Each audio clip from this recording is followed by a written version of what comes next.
All right, now you're smack in the center of it, there you go. We'll start in a moment of time at 6. We're going to give 2-3 minutes. Tonight it's our last session of the book of Deuteronomy, okay? And I might keep you slightly longer, so that's why I would like to start on time. So it is 6, so let's go ahead and start our study right now. I would like to finish the book because I won't have enough for another session. So that's why I'm planning to go for about an hour 15, and we'll be completely out of it right now without going too fast. So thank you for joining us, people online, Joan and Jeanette and Andrew. I'm here, Sylvie and Germaine so far, so we'll see how it goes. As usual, let's take our short silent time and then we embark. You should be on page 14 of your outline, out of 15 pages. And we are at the bottom of the page, parenthetical number 3, which is basically the tribe of Reuben and so on.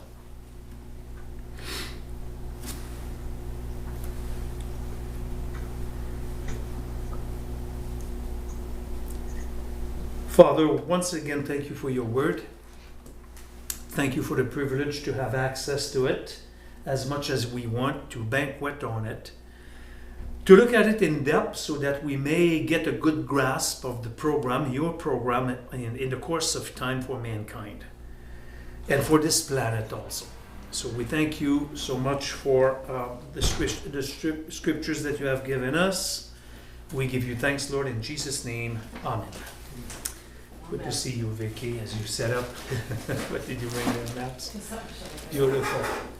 Page 14 or 15, welcome also to those who are online and is recording online. So make your Bible ready per chapter 33 basically verse 6. I'm not going to do a review tonight simply because it's accessible online and I would like to cover what we need to cover tonight. So basically open your Bible in Deuteronomy chapter 33, and we're going to start in verse 6 with the 12 tribes of Israel. We read each of them. I'm going to make a few comments per.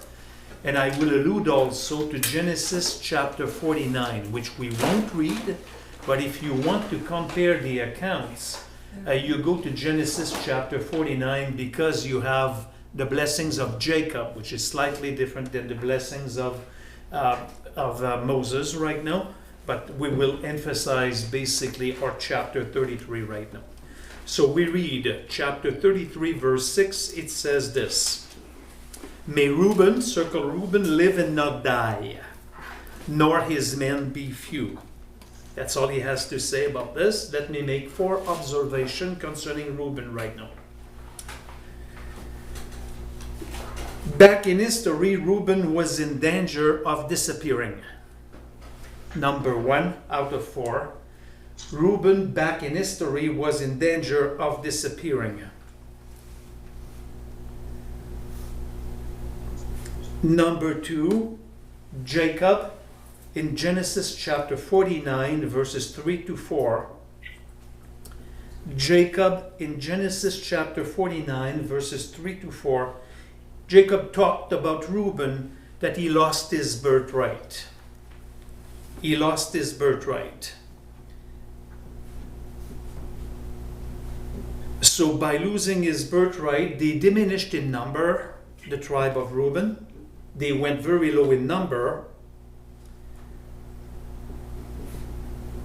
And now for Moses, they can easily be counted. They can easily be counted. That's point number 2.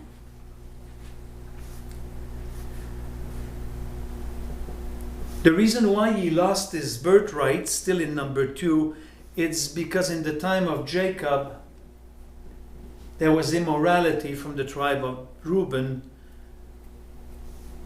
to sleep with a handmaid of Jacob. So that's why they diminished and they were in danger to disappear. The third observation, the tribe comes up again in the Song of Deborah. Where do we find the Song of Deborah? Judges chapter 5 verses 15 to 16. Judges chapter 5 verses 15 and 16.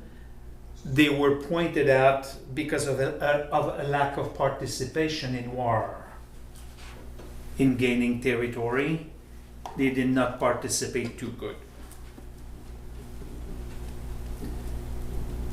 Which complete my observation number 3. Number 4, in 2 Kings chapter 10, verse 33. 2 Kings chapter 10, verse 33. They suffer loss of territory. They were not an obedient tribe, Reuben. And in the future, they will not have a significant role. They will not have a significant role.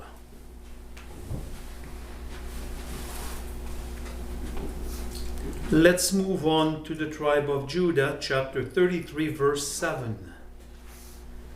And this regarding Judah, circle Judah, so he said, Hear, O Jehovah, the voice of Judah, and bring him to his people. With his hands he contended for them, and may you be a help, circle help, against his adversaries.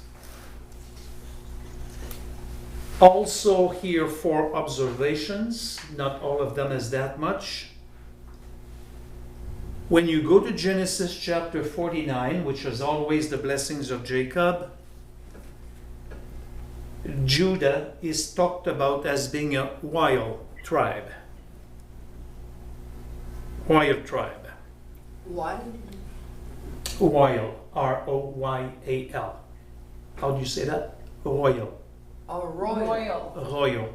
R-O-Y-A-L? Say it for Royal. me. Royal. Like kingly? I know, yeah, but I have a hard time to say it. Royal. Royal. Royal. Like Royal. a king. Okay, good. Can you Perfect. repeat all that? When you go to Genesis chapter 49, which is the blessings of Jacob, I just want you to know that because we're not there in Genesis. When you study your book of Genesis and you come to Genesis chapter 49, Right. okay, you have a blessing of the 12 tribes of Israel also, but it's made by Jacob on his bed prior to die. Okay? And here in Deuteronomy, much later than the time of Jacob, there is a blessing and they differ. You can compare them. So they were talked about as being a wild tribe. And in Genesis, Judah I just said it again, but in Moses, he talks about military success. That's my observation number 1. Military suffering? Success. Success. You give me a hard time tonight. Success. Oh, success. Okay. Oh, military success. Okay. Good. Second observation. There is a prayer of Moses that God may hear his prayer for help for the tribe. Where he says, and may you be help against his adversaries. So that God may hear them when they pray. Number 3, there is a request to be back safely to his position in war. Same 7c if you want to. That they may be back safely to his position or to their position in war. But it is because it's Reuben. And that's the meaning of Reuben. Number 4, may God bless and help. That's the meaning of the name Reuben. I thought we were on Judah. Yeah. Yeah. It's not Reuben, it's Judah, sorry. Struggle tonight, okay? Meaning is what? Meaning is help. At the very bottom of page 14 of your outline, we come to parenthetical number 5, the tribe of Levi. A few verses, chapter 33, verses 8 to 11. Come with me. O Levi, circle Levi, ye said, let your Thummim and Urim, you circle that, belong to your godly man, whom you prove at Massa, circle Massa, with whom you contended at the waters of Meribah, who said of his father and his mother, I did not consider them, and he did not acknowledge his brothers, nor did he regard his own sons, for they observe your word, circle observing your word, and kept your covenant. They shall teach, circle teach your ordinances to Jacob, and your law to Israel. They shall put incense before you, and hold burnt offerings on your altar. O Jehovah, bless his substance, and accept the work of his hands. Shatter the loins of those who rise up against him, and those who hate him, so that they will not rise again. That's the tribe of Levi here. If you want to know what's the event in Massa and Meribah, in verse 8b, concerning Massa, you need to go to Exodus chapter 17. Exodus chapter 17, verses 1 to 7. Concerning the events in Meribah, you go to the book of Numbers, chapter 20, verses 1 to 13. So it deals with the latter part of verse 8. And here in verses 8 and 9, you have the testing, basically, of Levi. Going back a little bit in the notes. You have the testing of Levi. And make a note here, it's not observation at this point, that this is the only place that the Thummim and the Urim is in this order. Usually it's always Urim and Thummim second. If you're wondering what it does mean, it means lights of perfections. I will elaborate on that next year with the book at the fall with the book of 1st and 2nd Samuel. It's a pouch, look at my hand. On the breastplate of the high priest, there is 2 rocks in it, and it's to inquire the will of God by questions that demands only a yes or no. That's the Urim and the Thummim. We will see that again with slightly more details in the book of 1st and 2nd Samuel. So it's something they wear? Yeah, rocks on the breastplate. It's part of the breastplate, and there is 2 rocks in there. And when he gives a no, either they don't exude light, or they exude light based upon a question that requires only a yes or no. Shall we go to battle? No more details, and they shine. Okay. Lights of perfections. Both words are in the plural. Lights of perfections. Perfections. Yeah, when they shine, it's a perfect answer. Oh. But usually they're in the opposite. Usually it's the Urim. The Urim is named first. What we have in verses 8 and 9, you can construct the sentence for you. It's a praise for being, Levi, impartial in the judgment of the sin of the golden calf. They were impartial. They were not compromising, 8 and 9. Who said to his father and his mother, I did not consider them. He did not acknowledge his brothers, meaning trying to cover them up, nor did he regard his own sons, for they observe your word. So that's the judgment of the golden calf. The Levite or Levi did well. They did well when or how? By administering proper judgment. They're praised for this. They're praised for that reason.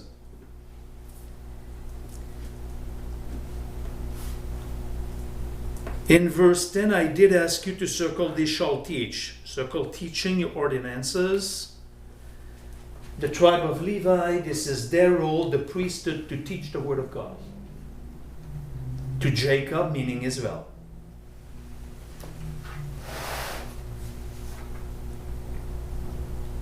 And they are also leaders in worship and hold burnt offerings on your altar. That's worshiping God, to give the necessary sacrifices. So basically, write down on your notes, the Levi has 3 responsibilities. Of course, the high priest is a Levite, so first responsibility is for one person of Levi to carry the Urim and the Thummim. lights of perfections. Second role that these guys have, teachers of Israel, to teach the law. And the third role that they do have, very simple, they lead in worship. In the temple, all kinds of sacrifices to be given, the singing, and so on. Can you repeat those, please? The three, yes. Responsible to carry the Urim and the Thummim, to seek God's will, not extensively, yes or no answer. Teach the law, like we do now, but I'm not a Levite. And sacrifice to worship. They are in charge of the worship. That everything might be done properly with the sacrificial system under the law. And by the way, Michael Cohen, who was the lawyer of Donald Trump 4 years ago, he's been dismissed, of course, because Mr. Trump dismissed everybody. Every Levi jeans, I don't have my Levi belt, your Levi jeans, Leventhal, Cohen, all these names are from the tribe of Levi. This is the only tribe traceable among the 12 now. Everybody that is called Cohen is from the tribe of Levite. All the other tribes, you cannot trace them. Because all the document burnt in AD 70. Turn on page 15 of 15. We're getting closer to the end. I'm glad but saddened at the same time, but it's not the last session, believe you me. Let's take the tribe of Benjamin, only one verse, 33:12. O Benjamin, circle Benjamin, he said, may the beloved, circle carefully, the beloved of Jehovah dwell in security by him, who shields him all the day, and he dwells between his shoulder. Circle between his shoulder.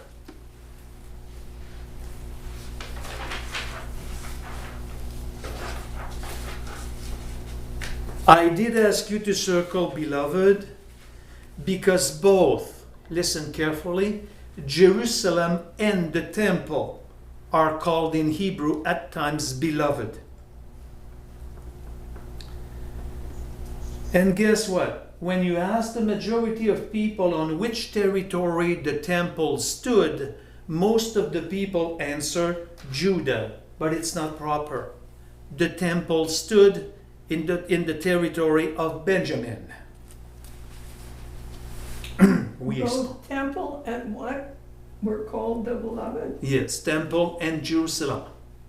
Oh, and We're called the Jerusalem, beloved yeah. city, the beloved mount, the beloved house. So that's the temple.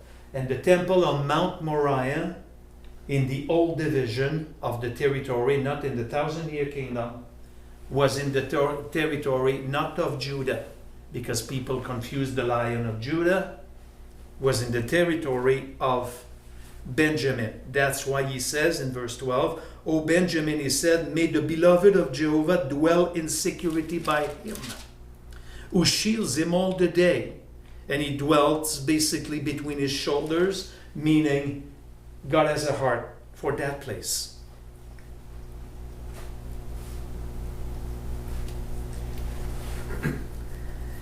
Let me make one observation concerning the tribe of Benjamin. When you go to Genesis chapter 49 with Jacob, Jacob praised Benjamin for his fighting abilities, to fight like a wolf. Paul was from the tribe of Benjamin. In Genesis chapter 49 with with Jacob, they are praised for the fighting abilities like a wolf. But with Moses in Deuteronomy 33, God bears Benjamin on his shoulder. That's a different connotation in the blessing. Probably based upon more revelation and so on.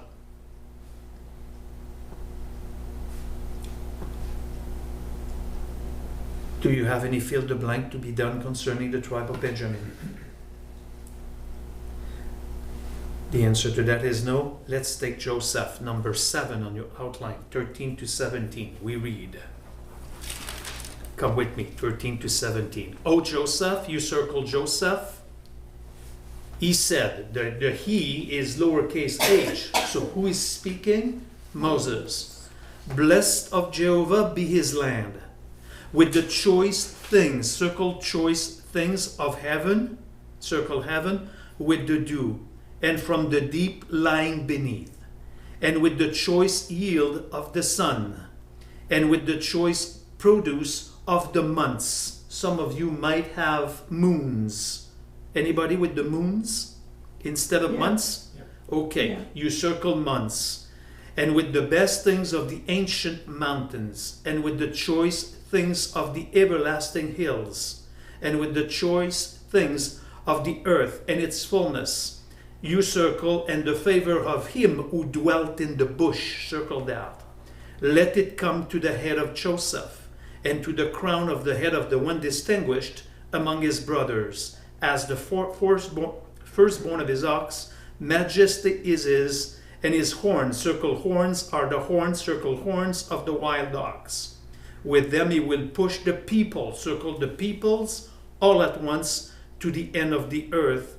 And those who are the 10,000s of Ephraim, and those are the thousands of Manasseh. You circle Ephraim and Manasseh. A few things to say here. When you go back to verse 13, Joseph will be blessed, will have the blessings of water, the rain. Choice things of heaven, it's the rain.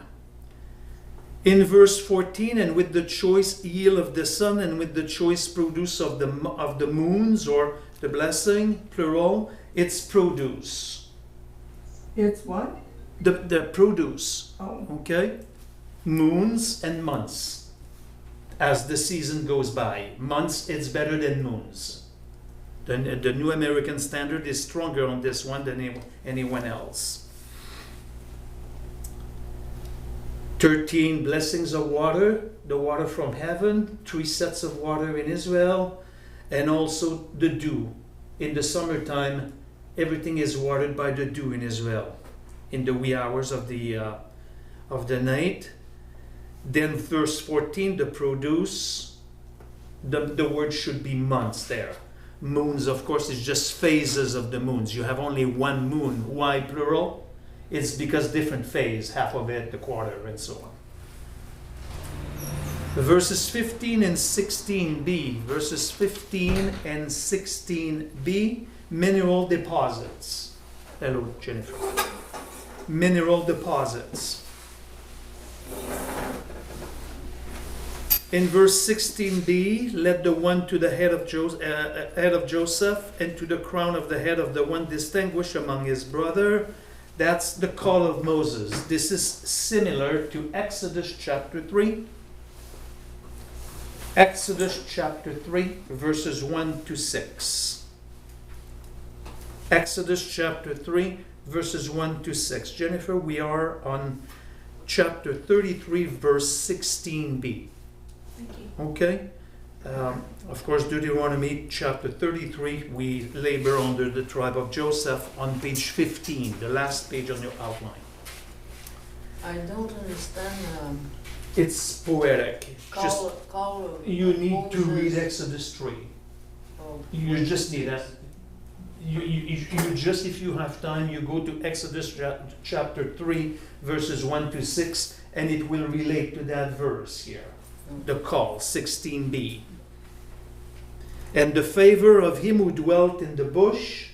So him who dwelt in the bush is the second person of the Trinity. Which bush? The bush of Exodus chapter 3. Because it was the Shekinah glory. The bush was not consumed. So him that dwelt in the bush is the Messiah. When Moses looked, the bush was burning but not consumed, and he turned and looked at the sight. What Moses saw was not a literal fire.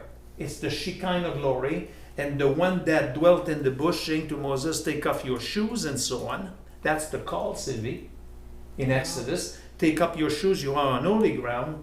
That's the second person of the triune God that communicate with him, the Shekinah. Verse 17, as the firstborn of his ox, majesty is his, and his horns are the horns of the wild ox. With them he will push people, circle peoples. It's a blessing of military victories given to Joseph.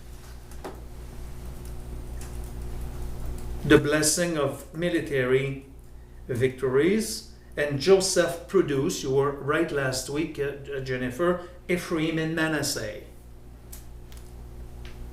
That's why when you have Joseph being named, it does embrace two tribes, Ephraim and Manasseh. When you look at it carefully with observation in the text, okay? When I say observe, it's when you look at it, you back off and you look at the full picture. That's why I ask you to circle peoples. So the prophecy here, the blessing of Moses, is more or less, if you want to, eschatological, future, not even happened yet. Because it says with them he will push peoples. The peoples are the Gentiles. He never did it. He will do it when? Give me the answer, please. In the Messianic kingdom.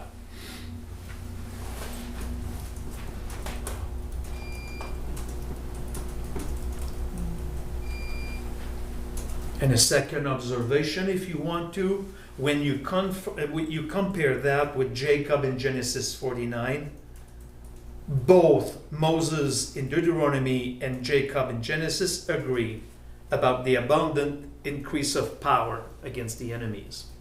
They both agree about the increase of power against the enemies, both of them. When I say both of them, it's Jacob in Genesis 49 and Moses in Deuteronomy 33. It's kind of two chapters that you can separate them, but to get the full picture of the 12 tribes, and I appreciate the slide at New Life last week. I think the kids are studying this, I don't know. These are nice things to know about the 12 tribes of Israel. Can you repeat that, Moses and Jacob? They agreed that there will be an abundance. An abundance of power against the enemies. Both of them say the same thing. Okay.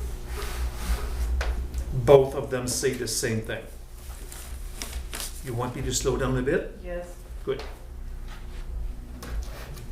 Thank you. You're welcome. Look at your outline, page 15, parenthetical 8, the tribes of Zebulun and Issachar. 18 and 19. Let's do it. O Zebulun, circle. Moses said, rejoice, Zebulun, in your going forth, and Issachar in your tents. They will call peoples to the mountain. Circle peoples again to the mountain. Circle mountain. There they will offer righteous sacrifices, and they will draw out the abundance of the seas. Circle seas, and the hidden treasures of the sand. You can circle sand also. In verse 18, or 19 rather, you have the word mountain. The mountain singular here, it's the Temple Mount. You can call it Mount Zion or Mount Moriah. M-O-R-I-A-H. Or Mount Moriah. Based on these two verses, I would like to make 6 observations, one by one. I will repeat them twice. I'm not going to go too fast. When we say Zebulun and Issachar, observation number 1, this is the last 2 sons of Leah. Nothing else to say concerning number 1. This is the last 2 sons of Leah.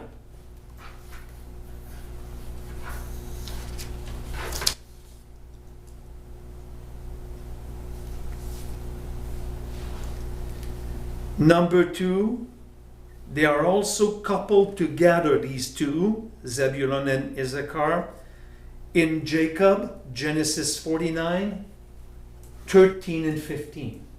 That's why I say in Jacob. It's in Genesis, Jacob, chapter 49, verses 13 and 15. It's always 49. And also in the book of Judges, they are coupled together. In the book of Judges, chapter 5, 14 and 15.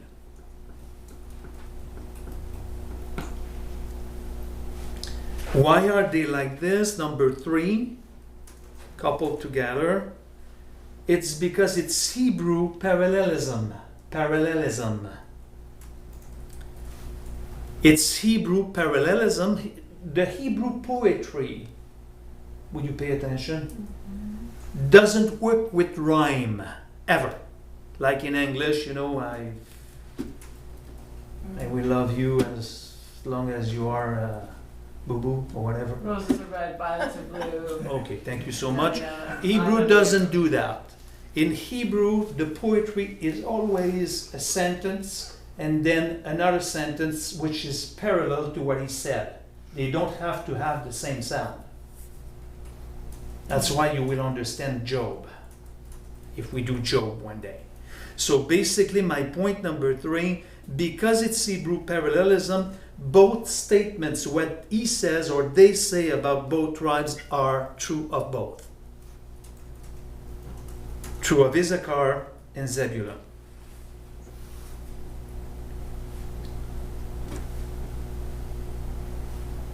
Are you ready? Give me a sign. Okay, good. I like it. If you're not, nobody is.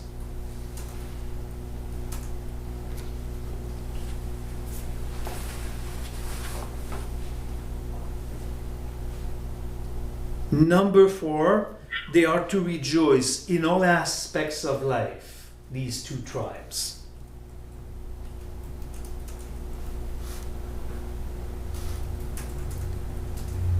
Number 4, they are to rejoice in all aspects of life, if you reread 18 and 19.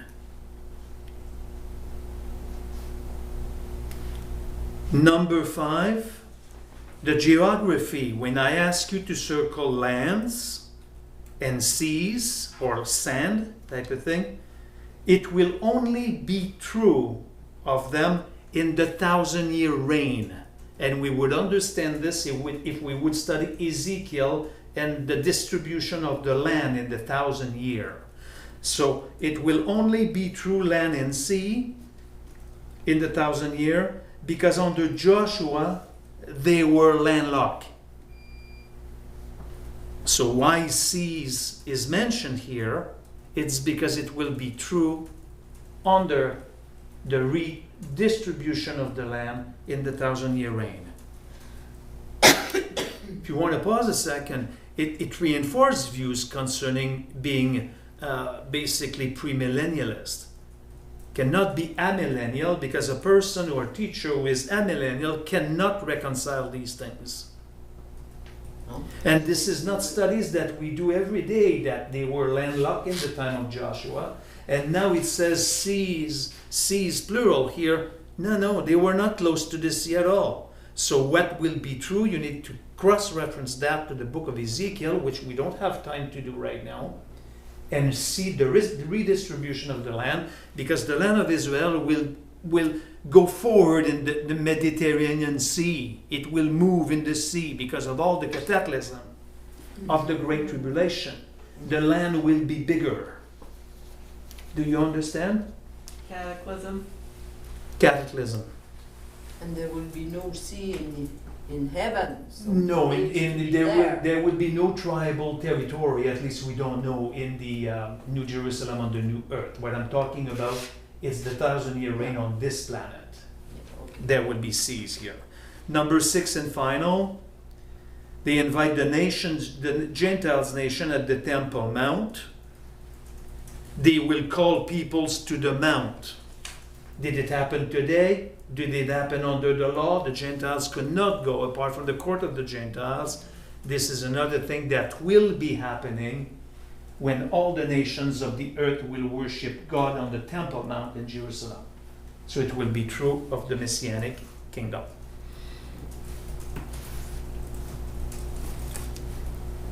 And this completes the 6 observations.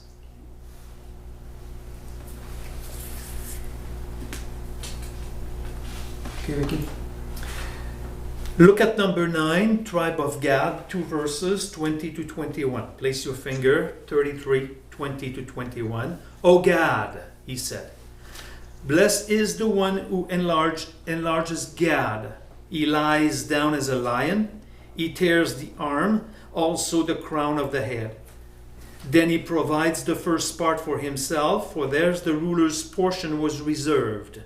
And he came with the leaders of the people. He execute the justice of Jehovah and his ordinances with Israel. That's God. You see, it's difficult to understand. It's poetic. 2 observations. In Genesis 49, Jacob,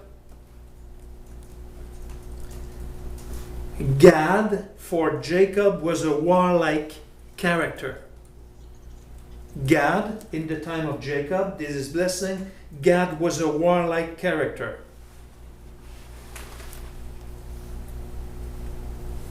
Moses does it also. He does it also. He lies down as a lion to grab the prey and so on. My second observation, they fought hard. This is the tribe that did not want to cross the Jordan River. And they set up a pillar for the memory, and Moses was not happy. He said, you need to come with us, and you cannot worship here. They said, don't worry about it. This is a remembrance of Jehovah, and we will go and fight with you across the Jordan. Because Gad saw the east side of the Jordan, and they say, man, that's nice here. We would like to stay here. So they fought hard on the east bank on behalf of the other tribes that went on the west side of the bank. The next time that you read Joshua, you will say, man, it makes sense. They fought hard for... They didn't want to cross the river. Yeah. But they had to, because the territory was to extend. They had the command to. And they went with their brothers, and when they conquered, they came back on the east side, where they wanted to be. So they never, okay, I'll see you across the street here, because there is a fight across the street, but to stay on this side shows that I don't want to cross the street, because it's peaceful here. But Gad said, we're going to go with you. They crossed the street, they cast out the Canaanites, and they came back. So they were faithful. And that's all the book of Joshua in Correct. Yeah. that comes from? Correct. Yeah. So that's why the warlike attitude, and despite Moses was not happy with them, they proved to be faithful to the other tribes of Israel. Do you get it? Yeah. It's so fun to see how once again it goes in together. When you read these passages, that's it. It's nice. It was prophetic of their faithfulness on these things. Number 10, the tribe of Dan. The tribe of Dan. 1 verse, 22. O Dan! Dan is a lion's whelp that leaps forth from Bashan. Just one slight information here, observation. In Genesis 49, Jacob, Dan was like a serpent, shrewd as a serpent, biting the heel of the enemy. And Moses here, concerning verse 22, Dan is a lion's whelp. Again, crashing against the prey. 2 different connotations for the tribe of Gad. Dan. It was I was in Dan, sorry. Yeah. Okay, so, okay, he's a lion. Here is a lion, back in Genesis, a serpent. All in a positive way. No satanic serpent here. Because they were fighting in battles and with horses and so on, and the serpent bit the heels of the horses and all that kind of stuff. Old Testament, ancient time blessings and so on. What does it mean when it says, "He shall leap from Bashan" at the end of 22? I would need to investigate this one. I skipped that one. Leaps from Bashan. I don't know why it says Bashan. It's probably a direction. I can confirm that later. I can look at it. Okay? But right now I cannot pretend to have an answer right now. All right. Point 11, the tribe of Naphtali. The tribe of Naphtali. Chapter 33, verse 23. O Naphtali, he said, O Naphtali, satisfied with favor. Circle satisfied with favor. And full of the blessing of Jehovah. Take possession of the sea, singular, and the south. Circle sea and south. Okay? When he says the sea here, in the context, it's the west. And the sea is the Sea of Galilee. Because from the Sea of Galilee, listen, I think I do have. It's in the longest one. From the Sea of Galilee west, east, if you want to, or west, what did I say? The Sea of Galilee is the small one here. When he says, just a sec, 23, he says the sea and the south, and the south, the Sea of Galilee east here brings a cool breeze. It brings a cool breeze. You see Bashan is right here. Okay? So you get a cool breeze from the west. When the wind is blowing, this brings a cool breeze on the tribe, and also from the south you have the Mediterranean warm breeze coming. So both, you cool off and you get warm. You see, in poetry they go with directions sometimes. See, you need to understand that the sea here, it's the Galilee, and the other side south, it's the wind from the south. And when you go to Israel today, when it gets very hot, it comes from the Sinai Peninsula, the weather, and it's very, very dusty and very warm. In Genesis chapter 49, Jacob describes the tribe of Naphtali of the gracefulness of a gazelle. You know the gazelle with their land, where the way they walk, they're very careful of where they go, and they walk basically in they step with lots of graciousness or gracefulness, if you want to. And Moses emphasized the satisfaction of the blessings from God. And to be blessed from God in the Old Testament time, it's the cooling off at night and the warmth by day.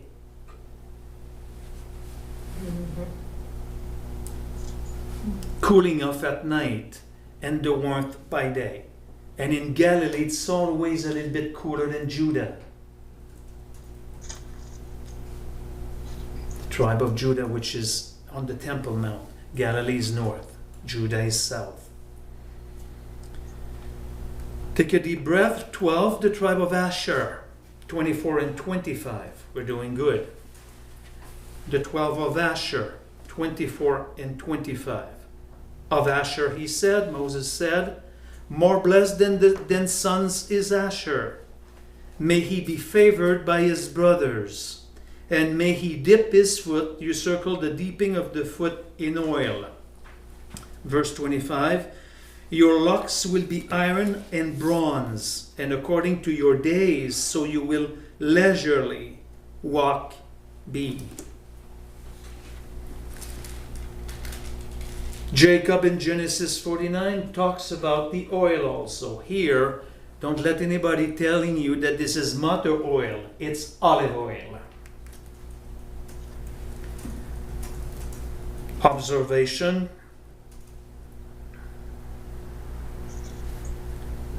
Both Jacob and Moses, they foresaw or foreseen, they have foreseen a rich territory for Asher. Rich because of the oil, not the oil of the Toyota Corolla. The olive oil here. So that they can live up to their name. And the name Asher is happy. Asher means happy. Yes, Oh. happy. And in Moses, it's kind of nice because it talks about fat with oil, because the cooking and so on. It was a rich land, selling the oil and having the old style oil press. Have you seen one? Do you remember how they work? It's a circle, you know, with a big wheel that you put the olives in there, and you have a circle like this, you know, with a stick in the middle, and the stick has a wheel that smash the olive, and the stick is driven by an ass, and they go like this, and the wheel goes, and there is kind of a little bit draining, and it drains the oil, kind of a little how do you call it, enclave or whatever, little groove, and the oil goes there, and you stop the animal, and you clean the skin, and you end up having a fine olive oil. That's how they were doing the oil at that. Francois, were the oil trees already in the land, or did they have to plant them? No, they were already there. Yeah, the olive trees. All right, not 13, verse 13, but the general blessings upon all Israel. You see, we're out of the 12. So we did good. So in the beginning, a little bit faster, but we're getting very close to the end of the chapter. We are right now in parenthetical 13, 26 to 29. We read together. Carry on in poetry. Do you see, when you read your Bible, when you go to Job, I would do it, why not? Yeah, man. Job, you go to Job number 1, Job chapter 1. It's prose there. Look how dense. It's all bunched up together. Because Job chapter 1 and 2 is written in prose. But as soon as you go to 3, look, the lines are more distant. The text is not jam-packed as it is in the prose, because you start the Hebrew poetry. Mm-hmm. All right? So now it works in parallelism. It's not prose like a discussion or a description of things and so on. All right? So that was none of my notes, just thought about it. Because look at your chapter 34, which is prose there. And at the end of 33, which I read right now, from 26 to 29, we're still in poetry. And that's why it could be hard to understand sometimes. You basically have to do a search word by word in the context to east, and now it's difficult. There is none like the God of Yeshurun. So called Yeshurun is Israel or Jerusalem, who rides on the heavens to your help, and through the sky in his majesty. This is God, capital H. The eternal God is a dwelling place. Right at the end of this, write Psalm 91. Psalm chapter 90, verse 1. And underneath are the everlasting arms. And he drove out the enemy from before you, and said, destroy. So Israel dwells in security. The fountain of Jacob secluded in a land of grain and new wine. His heavens also drop down dew. Blessed are you, O Israel, who is like you, a people saved by Jehovah, who is the shield of your help and the sword of your majesty. So your enemies will, how do you say that word? Cringe before you, and you will tread upon their high places. So your enemies will cringe before you and will tread upon your highest places. Circle that. I have a question for you. Is it future, present, or past? Future. Yes. They're in trouble right now. Okay? So that's the blessing. Verses 26 to 27. He is the God of Israel. I don't read again. Just make a sentence. In verses 26 to 27, He is the God of Israel. The everlasting arms, that's the arms of God. It's anthropomorphic language. God does not have arms. But to be understood by mankind, it's like, I take you in my arm, protect you. So it's anthropomorphic language. When you use the figure of a human being and ascribe them to God, it's to reach a level of understanding for us. 28 and 29, that's the result of the protection of God. It's for Israel's safety. And their final security will only be in the Messianic age. For me, it is so precious that you come, because rare are the churches that are premillennialists right now. That's why they don't go in these books, because not believing on the millennial kingdom, they do not know what to say about these scriptures right now. The scriptures of verses 28 and 29.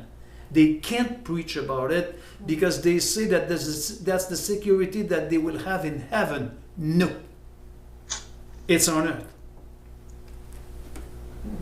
And the song finishes here. You're done. We're out of it. I don't think I have rushed. Okay?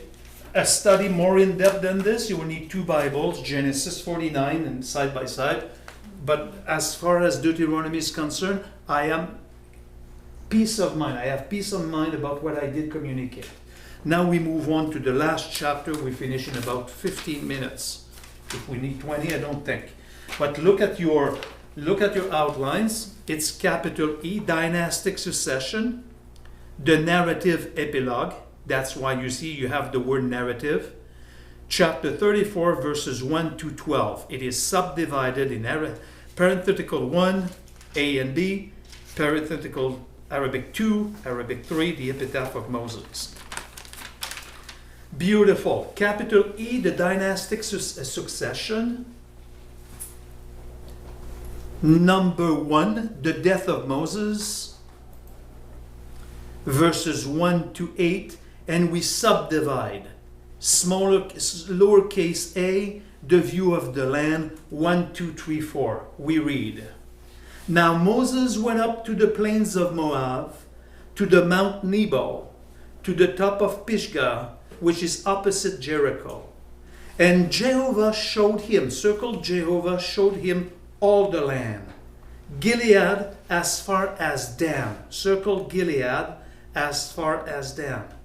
And all Naphtali, and the land of Ephraim and Manasseh, and all the land of Judah as far as the western sea. The western sea here is the Mediterranean. And the Negev, and the plain of the valley of Jericho, the city of the palm trees as far as Zoar. Then Jehovah said to him, the him is Moses, This is the land which I swore to Abraham, Isaac, and Jacob, saying, I will give it to your descendants, and I will let you see, you here is Moses, I will let you see it with your eyes, but you shall not go over there. So this is the view of the land. So in verses 1 to 3, Moses make an ascent with all the mount named there. He goes up. And the ascent that he makes, it's 8 miles east of the Jordan River. The Jordan River is right here. This is the Jordan River. So 8 miles east of it. He's going to die. When I ask you in verses 1 and 3 to circle Gilead as far as Dan, it's far north, 120 miles away, distance between the two. I have been there. I have been to the very place. There is a site there where when you go around the cliff and it's made for the tourist and you look, you cannot see from Gilead onto Dan. So basically what Moses received here, it's a miraculous vision, not a normal view. You can go as much as you want, and you will never see the mountains of Gilead and Dan. So basically, it's a miraculous view. That's why it says, and the Lord showed him in a vision. If you go yourself, your vision will be limited, because it's not directly Jehovah that will allow you to see it. So it's a miraculous vision given to Moses. It was a very good view. That's why it's written, Jehovah showed him. How many miles is it? 120 miles. Oh. You cannot see that far. And it's always very, very easy there. Always. It's rare that you have days in Israel crystal clear. Most happen in the winter time, but in the summer so dusty. You need a specific camera with the, how do you call it, the lens that you put on it to take good pictures. Otherwise, you come back from there. What was it again? I did a flip flap, you know, a cheapy camera, and you just, where was it again? And you throw them away because you don't remember. Naphtali, it's Upper Lower Galilee. You circle Naphtali. You can circle the land of Ephraim and Manasseh, which is the hill country of Ephraim. Ephraim and Manasseh, it's the hill, it's called today the hill country of Ephraim to this day. In verse 2. In verse 2, if you circle Judah, when you ride in Israel, you see an expression called the Shfela on the road. You can see that today. How do we spell that properly? The Shfela, S-H-E-P-H-E. S-H-E-P-H-E-L-A, the Shfela. So Shfela in Hebrew means basically the lowlands or the foothills. And you have a highway that goes through. It's called the Shfela.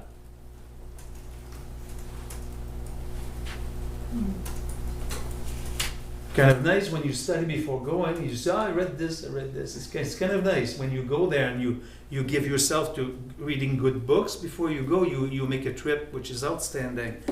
All right, the Hinder Sea, or the, who has Hinder Sea? Probably Germaine. Do you have Hinder Sea at the end of verse 2? Yes. Yeah. The Hinder Sea, in mine, it's the Western Sea, which is the Mediterranean Sea. Right there, look at the map. I know the map is very far from you, but you can see the blue on the left. That's the Med in the west. What else? You have the south here. The south is the Negev. I have Negev in mind, but maybe you have south. South is Negev. You have the valley of Jericho. It's called the city of the palm trees. That's the Jordan Valley. And your Zoar, it's as south as you can go of the Dead Sea. This is here. So you can see, doesn't make sense to see all this. No, Okay?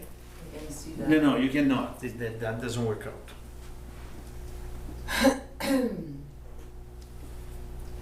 Sir, what did you say the valley's called now? The Shvela? No? The Valley of Jericho, you said it was called something else. Oh, the valley of the palm trees. Yeah. That's the Jordan Valley. But when you get to Jericho, there is a lot of palm trees there.